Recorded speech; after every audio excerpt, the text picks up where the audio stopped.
António Vivaldi foi um compositor italiano que nasceu em Veneza em 1678 e morreu em Viena da Áustria em 1741.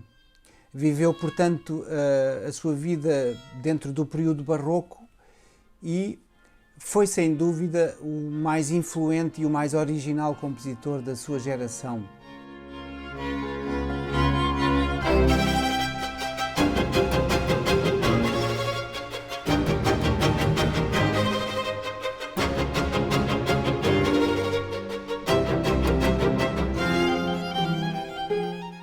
Foi um violinista muito famoso e também considerado virtuoso e, como enfim, acontece com outros compositores também, durante a sua vida ele foi mais considerado como violinista, virtuoso, do que como compositor.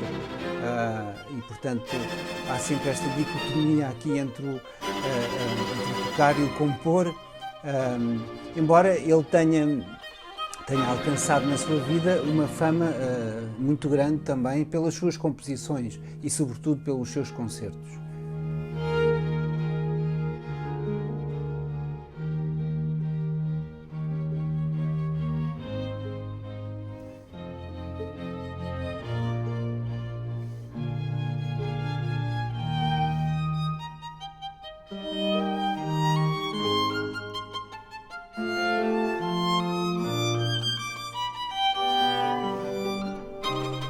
Quando era jovem, Vivaldi frequentou e terminou o seminário, depois foi ordenado padre. Durante uns anos ainda exerceu, portanto, disse a missa, mas depois, alegando razões de saúde, deixou de as dizer, portanto, deixou de praticá-las. Não se sabe muito bem se foi, de facto, por uma razão de saúde que ele deixou de as dizer. Até há uma anedota em que conta que a verdadeira razão foi um dia, quando ele estava a dizer a missa, de repente, no meio do altar, veio uma ideia brilhante para um tema de uma fuga e então interrompeu a missa, foi para a sacristia escrever o tema e depois pensou, se calhar com os seus botões, bom, o melhor é eu nunca mais dizer missas, porque assim ainda não consigo escrever estas coisas. E claro que isto é uma anedota, portanto, à partida foi mesmo por uma razão de saúde, porque Vivaldi, de facto, sofria de um problema que aparentemente seria asma, era asmático ou tinha um problema relacionado com a asma.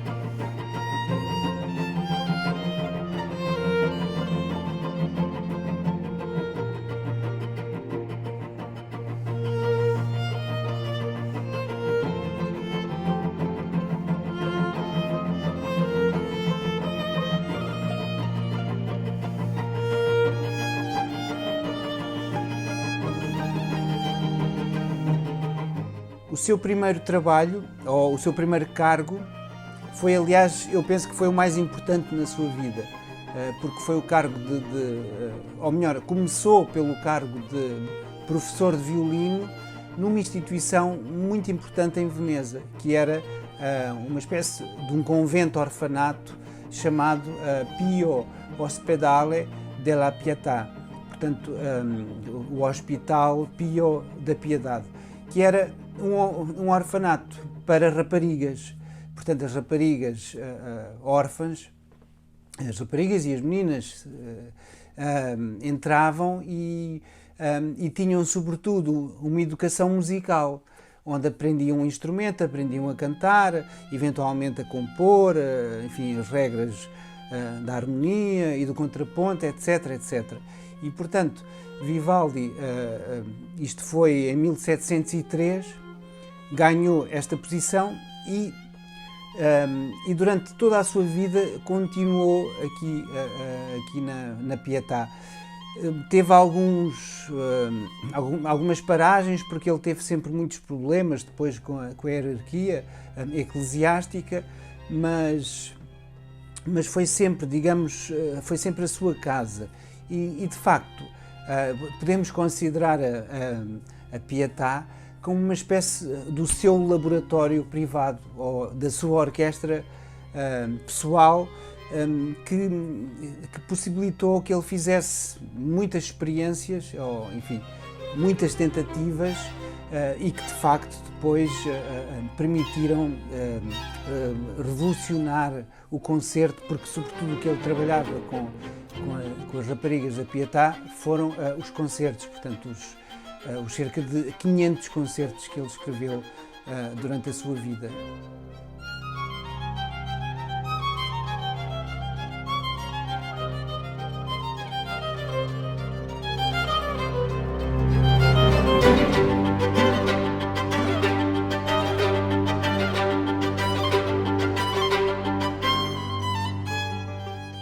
Para além deste trabalho, ele teve muitas encomendas de obras sacras, vocais, de várias instituições religiosas italianas, e a partir de 1713, mais ou menos, começou a escrever óperas.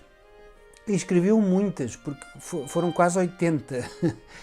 Não é brincadeira nenhuma. E é curioso pensar que esta incursão pelo mundo lírico, pelo mundo da ópera, onde há muita liberdade, enfim, por causa da cena, da dramaturgia, etc., o tivesse influenciado na escrita e também no desenvolvimento dos seus próprios concertos. Portanto, há aqui uma espécie de uma relação simbiótica, enfim, entre a ópera e o concerto.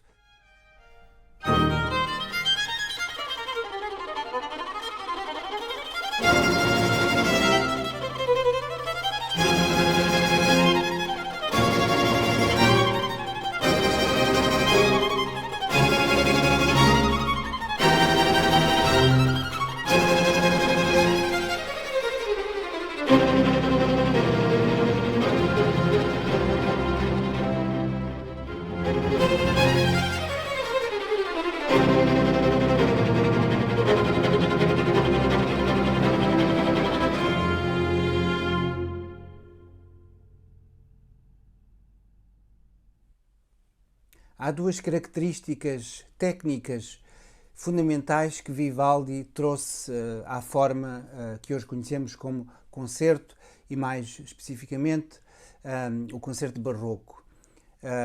Portanto, há um antes e depois de Vivaldi, porque de facto ele revolucionou a forma.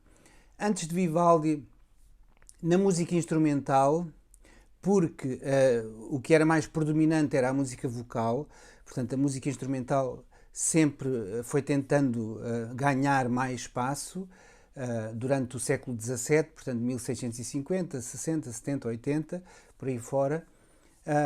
E nessa altura, instrumentalmente, havia sobretudo a sonata, que era algo de câmara, não era uma coisa com muitos instrumentos.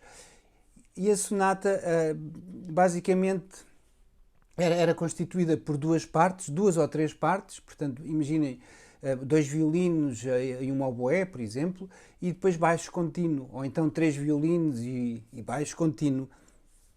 E é claro que depois houve mais desenvolvimentos por outros compositores, portanto Vivaldi não foi o único compositor que trabalhou neste desenvolvimento, mas depois começaram aqui a partir-se as coisas, as três partes, depois as duas, depois havia uma parte que era mais predominante, etc. Até que, na altura de Vivaldi, havia, digamos, a ideia de um instrumento solista e depois um grupo maior, com várias partes, que fazia o coletivo.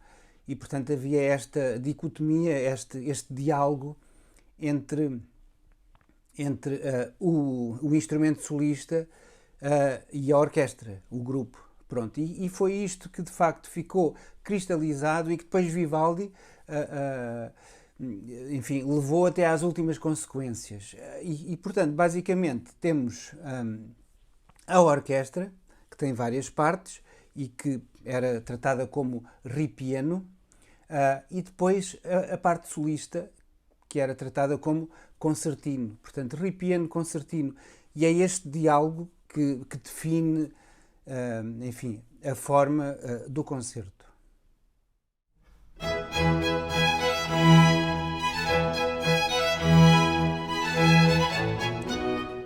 A outra grande, digamos, cristalização que Vivaldi trouxe aqui ao concerto barroco foi o uso de uma forma musical que enfim, já existia antes, mas que depois foi, digamos, refinada pelo compositor, que é a forma ritornello. E ritornello é uma palavra italiana que quer dizer, ou melhor, que vem de ritorno, portanto, retomar. A ideia é retomar alguma coisa que se fez. E no caso do concerto, este ritornello não é mais do que nós apresentamos uma ideia pelo todo, portanto, pelo tal ripieno, pelo coletivo, a ideia, o tema, e depois há uma resposta pelo instrumento solista, que aliás pode ser um, mas podem ser mais, podem ser 2, 3, 4. Enfim, há concertos, por exemplo, para 4 violinos ou para 4 cravos, por exemplo, enfim, para tudo e mais alguma coisa. E portanto, este tema inicial do coletivo é respondido pelo instrumento solista. Depois desta resposta, o que é que acontece? Nesta forma, retomamos o coletivo com o tema inicial, o tal ritornello. Portanto, há um retorno ao tema. E depois, uma outra resposta. E isto pode ir até ad infinitum, quer dizer, não há nenhuma regra, que 4 vezes, 5 vezes, etc. É no fundo como a fuga, porque a fuga também é uma coisa que pode ser ad infinitum. Ainda bem que não é, porque, enfim, seria um pouco aborrecida, mas aqui é a mesma coisa, portanto, a forma ritornello. E esta forma ritornello era usada às vezes, enfim, não era uma regra. E Vivaldi, aquilo que ele de facto cristalizou foi que tornou-se uma regra no género do concerto. Há ainda um terceiro aspecto que Vivaldi também criou, que é mais subtil, não é tão técnico, que tem a ver com a expressividade e com a potencialidade, digamos assim, da música instrumental relativamente às emoções e às imagens e, enfim, a tudo o que seja extra-musical. Porque, reparem, a música vocal, seja ópera, seja missas, oratórias, portanto, seja música religiosa, tem sempre uma grande conotação literária, porque, enfim, há um texto e no caso da ópera há uma cena e nós percebemos, ele mata, ele tem excesso de ciúmes, etc. E na música religiosa, pronto, é um glória, um requiem, enfim, tudo isso. A música instrumental não tem nada disso, é pura música. Aliás, depois no século XIX, no romantismo, haverá aquele contraponto entre música pura e música impura. No barroco, esta música instrumental, digamos que é um pouco abstrata. E Vivaldi, uma das coisas também que nos ofereceu pelo seu trabalho foi, digamos, provar e compor e criar um grande número de concertos onde se pode ver essa potencialidade imagética, se quisermos, da música para ilustrar as situações do cotidiano e da vida e do ser humano. E por isso, como é o caso aqui nas 4 estações, a composição da obra é feita na sua estrutura mais básica através de uma série de sonetos. Neste caso são 4 sonetos, porque são 4 estações.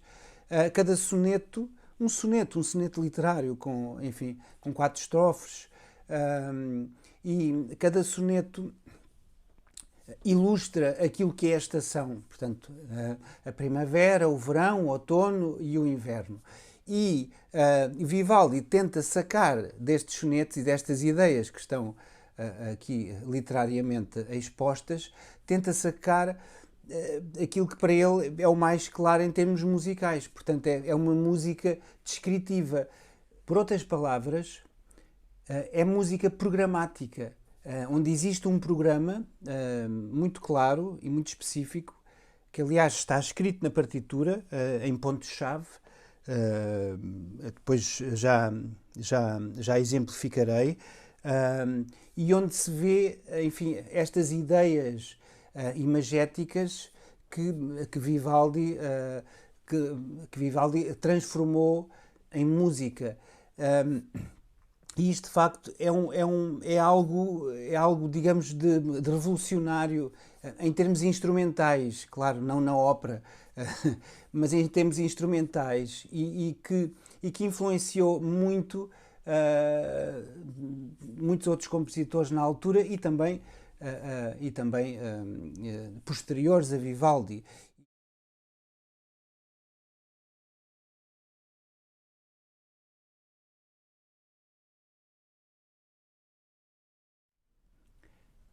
As 4 estações de Vivaldi são, portanto, 4 concertos grossos, e aqui o grosso remete para aquela ideia do ripieno e do concertino, portanto, coletivo e individual, que foram compostos a partir de 4 sonetos, cujo autor não se conhece, talvez tenha sido Vivaldi, talvez não, pronto, não interessa, mas, portanto, foram feitos a partir destes 4 sonetos e integram um conjunto de 12 concertos, portanto um ciclo que é o chamado Opus 8 na obra de Vivaldi, que inclui estes 4 concertos e mais outros 8 diferentes.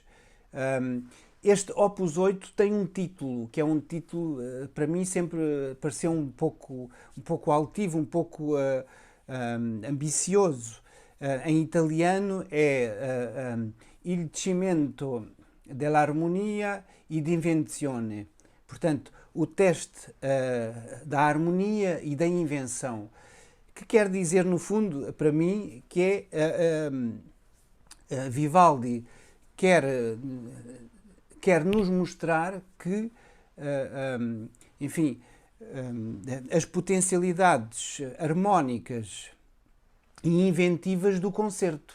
Portanto, a tal questão do concerto não ser algo, ou da música instrumental poder ser mais expressiva e mais forte do que apenas, pronto, umas linhas, enfim, umas linhas musicais e melódicas.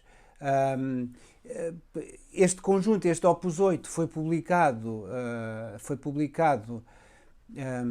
mais ou menos em 1725 e estima-se que as 4 estações foram compostas por volta de 1720.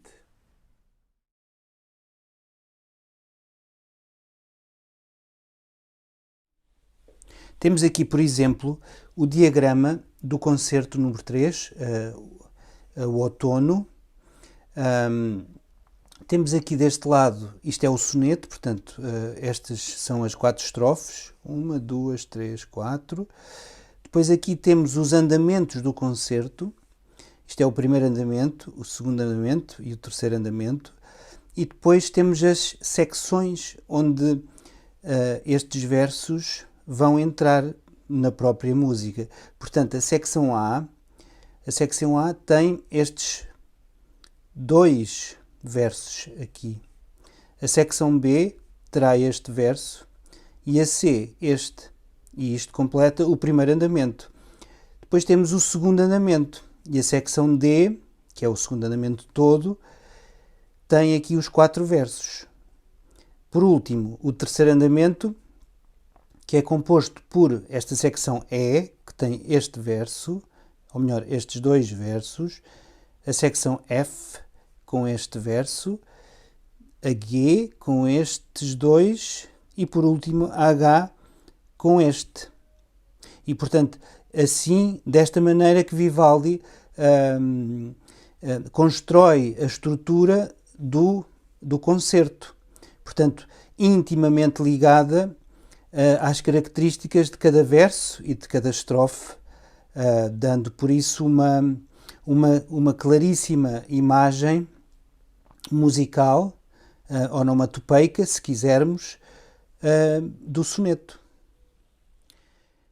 Há uma relação extremamente íntima e objetiva e estrutural entre os versos de cada soneto e a música que Vivaldi inventa para cada concerto. Por exemplo, no concerto número 4, em Fá menor, que é o Inverno e que já escutámos logo no início, portanto, temos aqui a indicação do tempo, Allegro non molto, temos a secção, que é a secção A, e depois temos o início, neste caso o início daquele verso, que tem a ver com o tremer de frio por causa da neve. E temos aqui a música que ilustra ou que tenta ilustrar essa ideia. Depois, por exemplo, puxando isto mais para baixo, temos aqui, passado alguns compassos, nova indicação, que é aqui horrendo vento, e que aqui é com o solista, portanto é com o violino solista, e que está aqui, portanto isto é outra secção, a B, portanto começa uma nova secção aqui, e aqui o primeiro verso, ou o verso que vem a seguir ao outro, e que fala do vento que é tão frio, tão frio, tão frio, enfim, que nos faz ainda gelar mais. E depois isto continua por aí fora até ao fim. No primeiro concerto, a Primavera, por exemplo, nós temos logo nos primeiros compassos aqui esta ideia que é Il canto degli uccelli, que é o canto dos pássaros. E que já podemos ver aqui, isto são mordentes, e aqui são trilos, e portanto dá-nos logo a sensação de que estamos de facto a ouvir pássaros. E isto aqui é um claro exemplo de uma música extremamente ilustrativa e onomatopeica do canto dos pássaros. Ainda na Primavera, temos aqui o segundo andamento, que nos dá também uma outra ideia de sobreposições de ideias musicais, ou de onomatopeias, digamos assim, musicais. E é muito interessante, porque é uma espécie de um contraponto ilustrativo. Começamos aqui por cima, portanto isto é o largo, é a indicação do tempo, depois temos aqui a tal secção, que é a F, e depois os versos que a acompanham.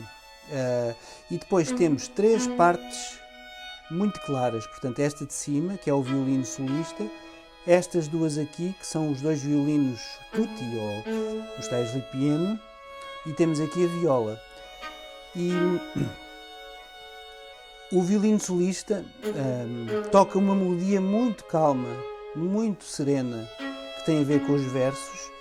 Aqui assim, que este ritmo mais dinâmico, temos o murmúrio das fontes e das plantas, e depois aqui, muito engraçado, temos sempre esta linha aqui da viola, que é o cão, ou os cães que ladram. E portanto temos aqui três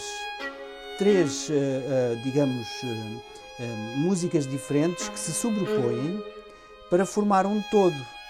E isto de facto é uma abordagem muito inventiva, muito original para a música instrumental e, portanto, de facto, merece o estatuto universal que tem.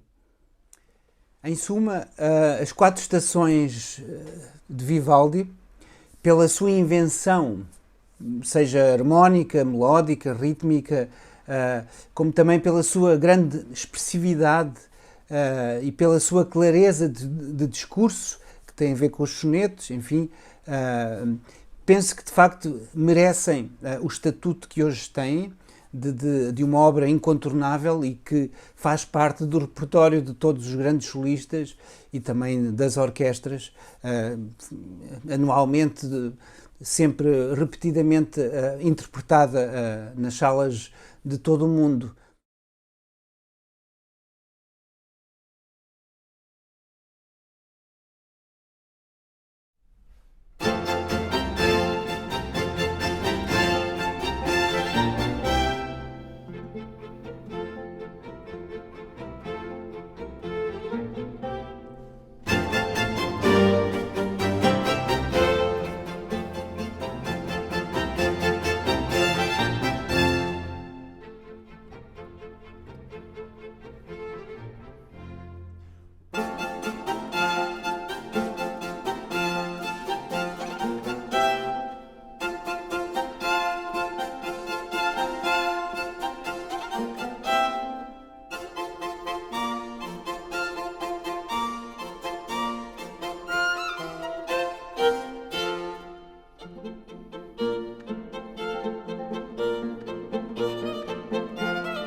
Música